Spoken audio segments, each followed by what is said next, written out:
These are the first and only live-action white lightsabers in Star Wars, and I love them, but they are definitely not for everybody. These are the white Ahsoka Tano legacy lightsabers as seen in Star Wars Rebels and Ahsoka on Disney+.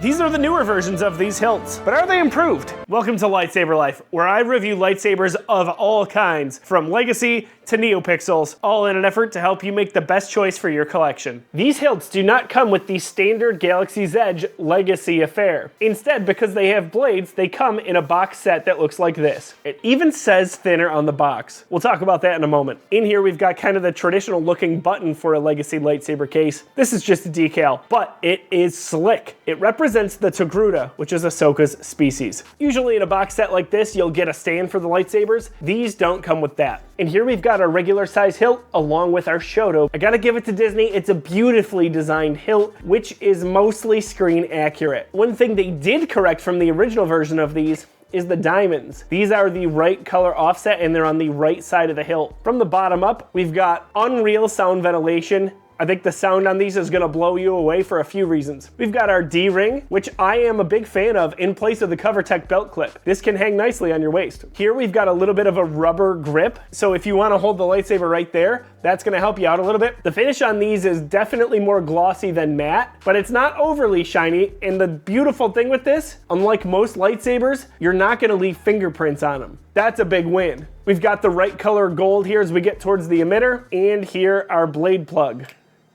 Right here is where we've got the ignition switch. And here's the Shoto blade, correct color diamonds. Same thing towards the bottom, our D-ring there. We've got our ignition switch there and blade plug there again. Before we move on to igniting the blades, I just want to show you the Ahsoka Tano Clone Wars Legacy lightsabers and how they compare size-wise. You can see here, the new Ahsoka white ones are at least an inch or two longer than their predecessors. Now, some of that is by design, but because these are kind of thick lightsabers, that can be an issue. And for comparison, the Shoto is much closer in size to the Clone Wars version. Now, the blades that come with this set are unique and only work with these lightsabers. Most legacy lightsabers, you can exchange the blades, which is such an amazing feature for the brand. But here, these are specific to Ahsoka. You'll see the bottom of the blade here, these are higher quality than your average legacy blade, which means they're just a little bit brighter too. When you install them, you push down and twist. And before we show these off in the dark, let's see what the sound quality's like. Did we capture that? That was like perfectly in sync. I think I hit those buttons at exactly the right time. Wild. So they hum much like the sound in Rebels and the Ahsoka show, and the Mandalorian for that matter. And they appear in the Book of Boba Fett, but they don't get ignited. It's hard to keep track of all this. So let's get the sound here up close. It's really on point. They're so unique. Really no swing sensitivity with these, but that's common. You're not gonna get any smooth swing. See, I accidentally just hit the button there. More on that in a second. But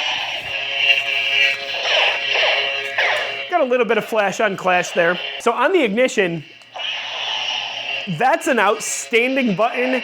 I love how easy it is. For example, the Shoto on the Ahsoka Clone Wars is really hard to press. You have to kind of get your nail in there and then flick that up. And it's even harder to press down. So even though you're not gonna accidentally hit it, it's really hard to ignite. What's cool is these are easy to ignite whether you want to duel like this or traditionally like Ahsoka does. Now, it's really easy to hit the button. I've done it several times so far in this review alone, but I will take that trade-off. You don't want a difficult button. The Count Dooku Tales of the Jedi one is just like the Ahsoka Tano one from the Clone Wars. It's not good. I think these look so impressive. Legitimately, the blades are higher quality. I'm curious to see if that will be a trend moving forward. So as awesome as these are, and I might even say they're spinnable despite being a little bit clunky. I would grade these as display first. They look outstanding on your desk or on your wall. What's so unique about the white crystal here is Ahsoka basically purified cracked kyber crystals that were bled by a dark side user. So these are basically purified, much like her character. Ahsoka's actually one of my favorite characters in all of Star Wars. And one thing I will say with these, do not duel with these in particular. You might get away with it with other legacy lightsabers, but these blades, being specific to these hilts, are harder to replace. When I got the Clone Wars hilts, I showed my wife.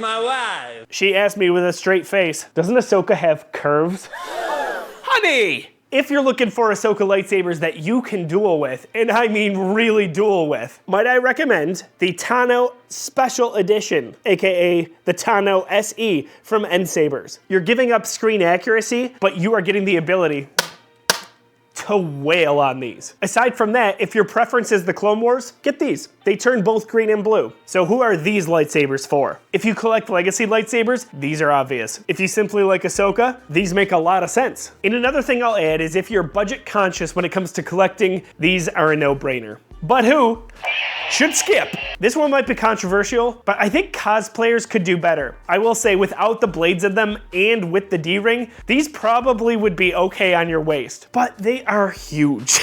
Like, these are supposed to be the thinner versions? Oh my gosh. These are big boys. If you want Ahsoka lightsabers to duel with, these are not for you. And if you're looking for lightsabers that have more features than just the light up, you could do better. For example, that Tano SE that I showed you has 27 sound fonts and 12 different colors. Now, I know what you're thinking. Joby1, how many credits is this gonna set me back? Hold on to your hat, folks. These lightsabers currently retail for $319.99 US. I know, get that second job. With that being said, I got them on a crazy sale last summer and I paid a lot closer to $200 for them. If that's the price point that you find for these, 100% worth it. Don't forget, you're getting 2 hilts and 2 blades. In terms of putting a value on these, you gotta figure out what's important to you as a lightsaber enthusiast. As much as I truly, legitimately love these, I know they're not for everybody, but a sale makes this an easy yes. Last thing I wanna note on these is Disney keeps hiking their prices. If you wanna beat inflation, maybe not a bad idea to get them now before that cost goes up even further. Thanks so much for hanging out today. If you can't get enough Ahsoka, that video right there is the one you should watch next. This is where the fun begins.